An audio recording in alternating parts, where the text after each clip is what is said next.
That would have been that.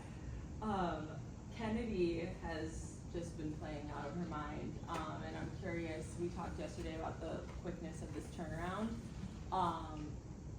Tanisha spoke specifically about their need to defend Kennedy better. So when you come into a game like this, how prepared are you getting her for facing different defenses, a different look today? She's always been facing different defenses and seeing different people guarding her, and then seeing other defenses doing things that you normally don't see at this level, with a lot of tilting and covering when she touched the ball. So we're prepared for whatever comes, and for Kitty to allow the game to come to her and not kind of rush anything, make any quick decisions, just be smart. There's this like resurfaced clip of Sue Bird talking about Kennedy being the best player in the 2020 class. I think she put $1 million on it. Of course, it was like just a joke, but when you think about Kennedy's ceiling, how close is she to even having reached it yet? That's the one thing, we don't place the ceilings, you just blow right on out of it, you just keep going, you know. So desire every day to want to be better, you know, every day you want to be better. No matter what the day looked like, how great the day was, you still come out and want to be even better. Even if you play a heck of a game and everybody's cheering about the game or talking about how great you're playing, you still want more, you want to be better. That's how Kennedy Carter thinks.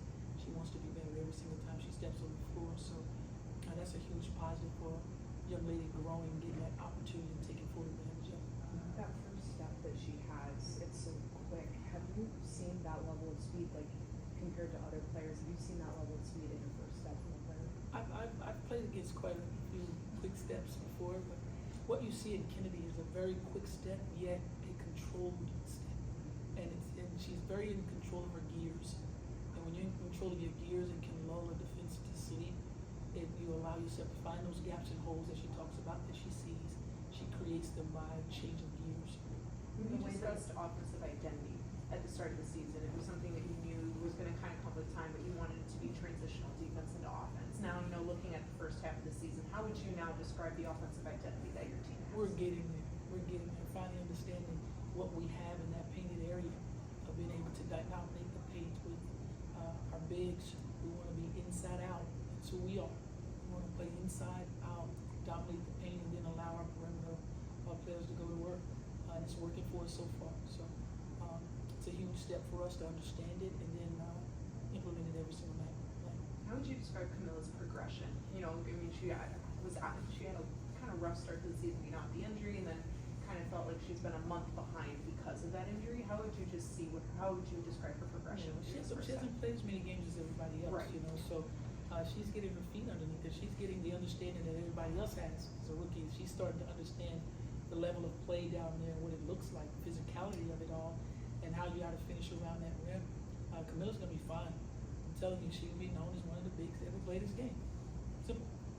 With the way that Kennedy kind of pulls other defenders out of position, we saw you guys work on this in practice yesterday, of when those defenders get out of position, she has that opportunity to kind of dump off to Camilla and Angel. Mm-hmm. How do you maximize that connection with Kennedy and those bigs with Izzy, Angel? That's just playing basketball.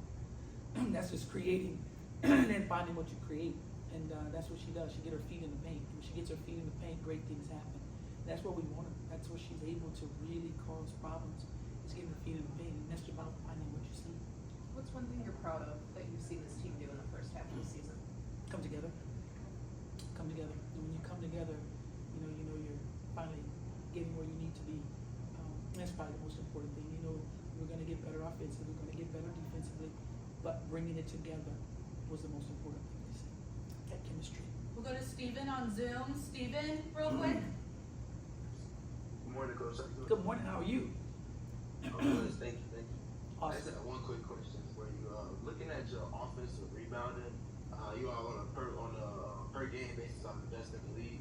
But I was curious, how impactful do you feel that plays into you all being one of the best in transition defense on a per possession basis? Well, it is helpful. It's very, very helpful. It's really what's really good is if we can get those offensive rebounds, and we're doing it at a high rate, at a high level, which is big for us because the game is about possessions. And once we can get more possessions than everyone else and then have an opportunity to get back in transition and stop people from doing what they do best, their primary, getting out in transition and scoring, it helps us a lot. It helps us a lot to be able to get back. Thank you. Thank you, appreciate the question. One with Annie. All-Stars next week, we know Angel's gonna be there. Will there be anybody else represented in the skills challenge from the Sky I team that have you know? no idea yet. Okay. No idea yet. Okay. All right, thank you. Thank you guys so much. Have a wonderful day. Thank you. Get his head out there and sing.